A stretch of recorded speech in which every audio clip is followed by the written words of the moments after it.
nagapasalamat sa amon pinalangga nga Municipal Mayor, Honorable Engineer Oscar Richard Garin, sa mga proyekto nga naging hatag or gindala sa Barangay Lumanggan ang amon nga karsada, Barangay Road nga kung sa diin sang una nga mga panahon, tempo, ang Barangay Road kang Barangay Lumanggan is hindi gid siya totally sementado. So sa subong makita na gid naton ang progreso kang barangay as well as progreso man kang banwa natin.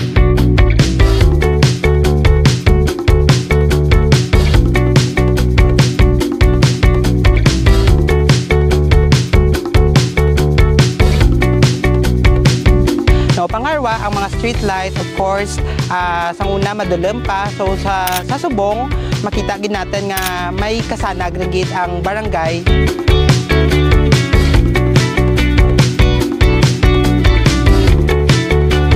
Ara pagiti sa proyekto man nga ginhatag ang aton Municipal Mayor Honorable Engineer Oscar Richard Garin, amo na ang taytay dito sa Zone 2 pakadto sa Zone 1 nga kung sa diin nagahatag gid sang mas marapit nga komunikasyon sa isa kag isa sa amon.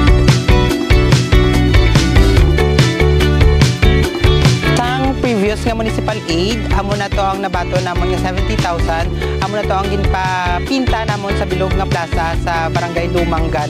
Kay gapati gitaken nga the more nga nami ang aton barangay, the more nga makita naton ang progreso sa barangay. Ay iga-turn over ang aton Municipal Mayor Honorable Engineer Oscar Richard Garin nga municipal aid halin sa Banwa sang Miag-aw worth 70,000 pesos nga iga plaster namon sa amon plaza, which is solar street light.